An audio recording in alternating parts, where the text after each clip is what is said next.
These are your video notes for lesson 34, modeling with functions, investigative activity. So this is another investigation. So I'm going to encourage you to pause a lot, try quite a bit on your own, and then of course I'll bring it back together so that we can kind of discuss some answers or some possible answers, and then you can modify or add to your answers as necessary. So if you haven't already, go ahead and pause the video, annotate your learning targets, and then read through task 1. See if you can go ahead and answer number 1, number 2, and number 3 on task 1. Okay, so we have a social media situation here for Harry, Hermione, and Ron, and they want to track how many people follow their photo stories. The people who choose to follow the photo stories can also stop following or unsubscribe at any time.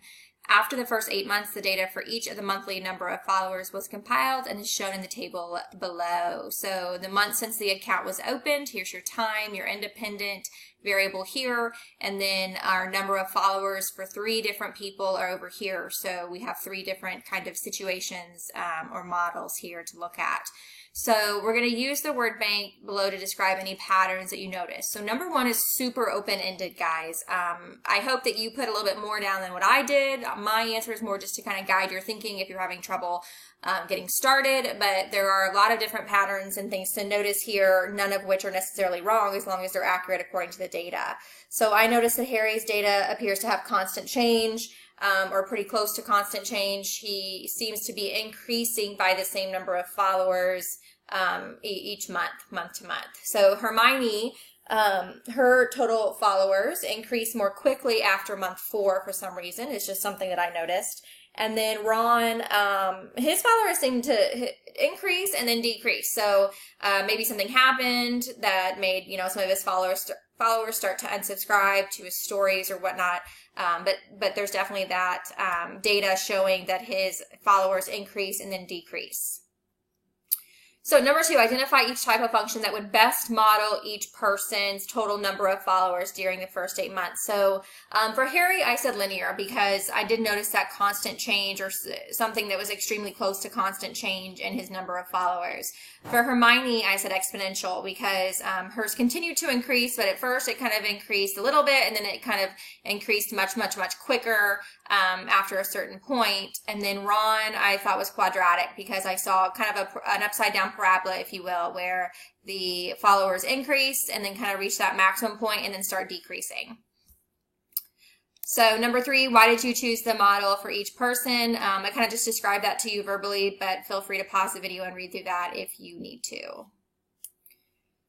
All right, ready for task 2. We're going to use our Desmos regression. So I showed you guys how to do this on activity 33. This is going to be very similar. We did the quadratic regression on activity 33. Here we're going to have a linear regression and an exponential as well. But you're, going through the same motions to create those using your given regression formulas here, or that's kind of the template, if you will. So read through the directions, go on to Desmos, and grab your data that it gives you for the regression, and then try to write your formulas. Remember, Harry should be linear, Hermione's should be quadratic, so you should see that x squared, or no, sorry, Hermione's was exponential, so you should see that x is your exponent, and then Ron's was quadratic. Remember, his was the one that increased and then decreased because people started to unsubscribe.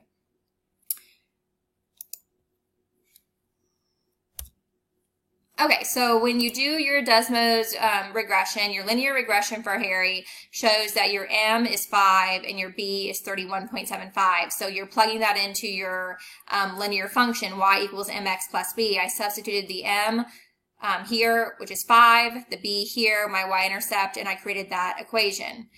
Similar situation on Hermione. They gave me 2 variables to plug in.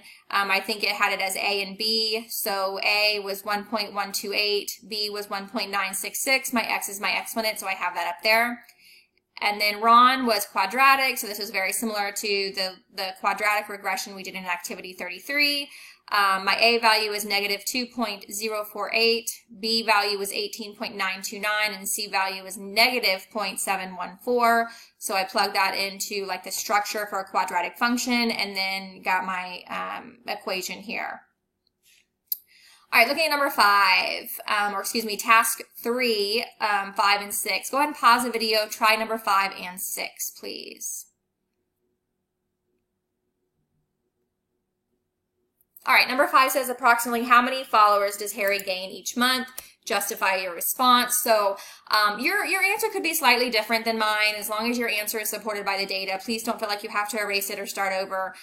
Feel free to modify, add to it, whatever. But I said that Harry gains about 5 followers each month.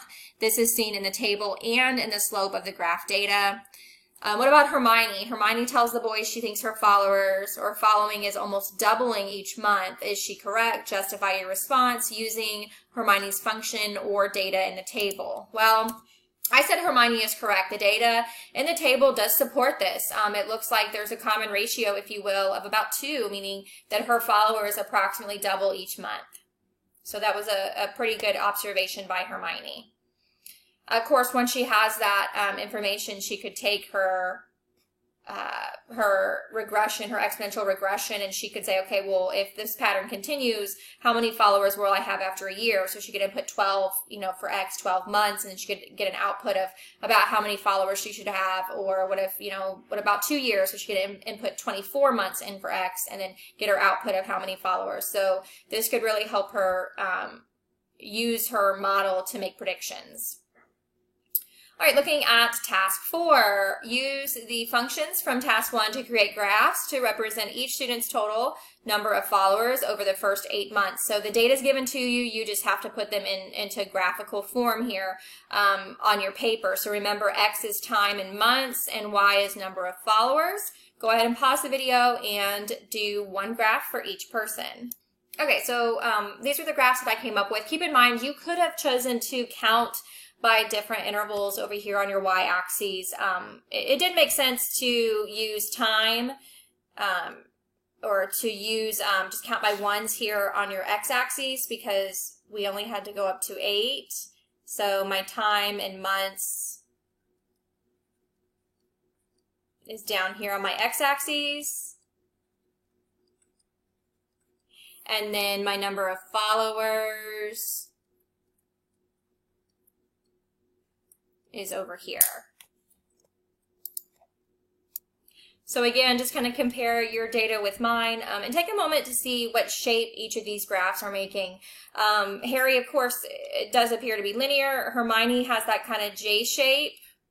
And then Ron seems to be a parabola, an upside down parabola, or a parabola that opens up downwards. All right, when you're ready, go ahead and do number 8 and 9 for me, please. Okay, so again here, you're just noticing similarities and differences. So this is pretty open-ended. You could have noticed some things that I didn't. As long as your answer is accurate according to the data, then you're fine. The domain is the same for all of them because you're not going to have a negative number of months, and it's going to definitely be whole numbers since they're only collecting the data at each month intervals. The ranges are a little different. They're all positive values, positive whole numbers, if you will.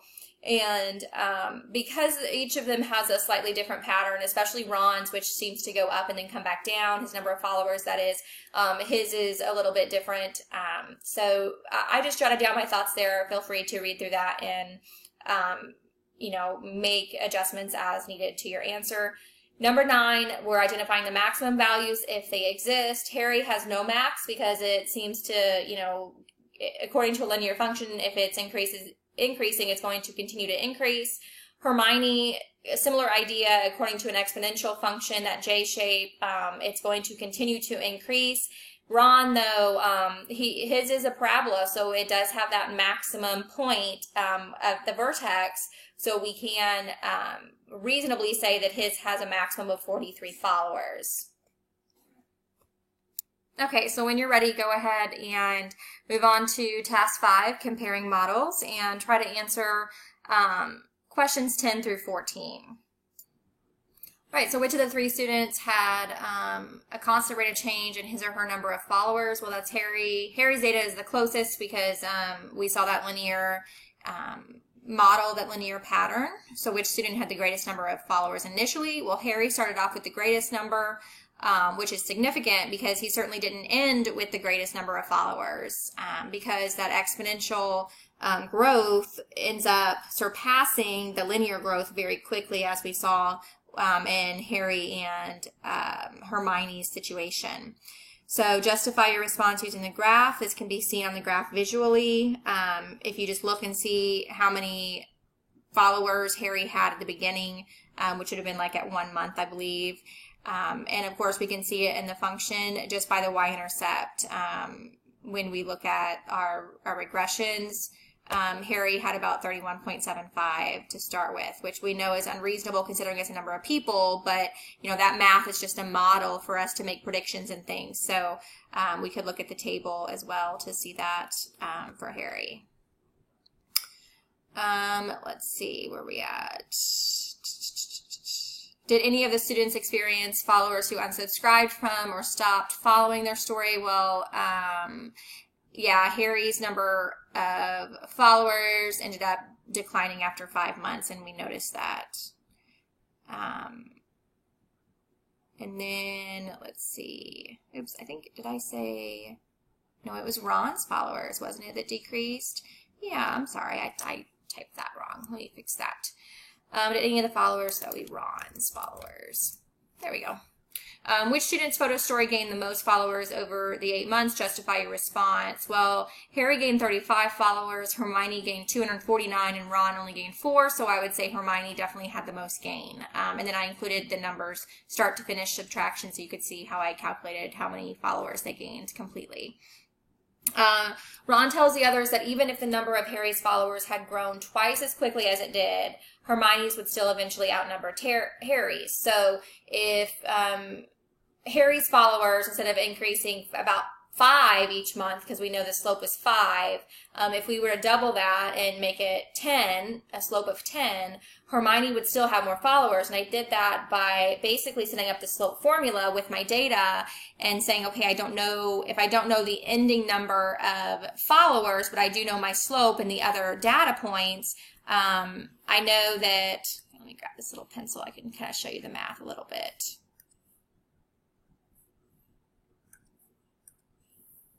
Okay, so at 1 month, there were 37 followers. At 8 months, let's say we don't know, that's what we're going to try to find out. So kind of a blank there, we can call that Y2, since it's Y2, Y1, X2, X1, like the slope formula. But we know our slope needs to be 10. So our slope formula is Y2 minus Y1 over X2 minus X1, and I want that to equal a slope of 10. I can go ahead and solve for that missing variable there by inverse operations. And when I do that, I end up with a Y2, or a final number of followers, as 107. So that's how I calculated it at 107. And of course, Hermione had still more followers than that at the end of the 8 months. So even with that linear growth doubling, it still was not enough to surpass Hermione, because she has that exponential growth, which is going to always surpass linear growth. All right, we're ready for task 6. So actually at this point, I'd like you to go ahead and go through task 6 and task 7, and then we'll kind of bring it back to compare answers. I'm going to try to get this one done in just one video for you guys. Okay, so looking at number 15, I wrote the function there by kind of substituting that in, so you can see my function. Then I put my equals f of x over here. Number 16, determine the reasonable domain as well as any maximum or minimum values of the function that I wrote. So I had a reasonable domain as all real numbers where x is greater than or equal to 0. My reasonable range is here. Again, I noted whole numbers, and I noted that there was a maximum value of 100. Number 17, will the number of Hermione's followers ever exceed? So yes, and I explained. Again, feel free to pause the video to write down or read. Practice, here we have Fred and George's situation. So I have my answers for 18, 19. I'm running out of time, guys, so I'm sorry. I do want to fit this in one video for you. So feel free to pause the video at any time and copy down these answers to compare where you are compared to what I had. All right, and then there is D. All right, that concludes your video for lesson 34. Of course, email your teacher if you have any questions or need clarification. Thank you.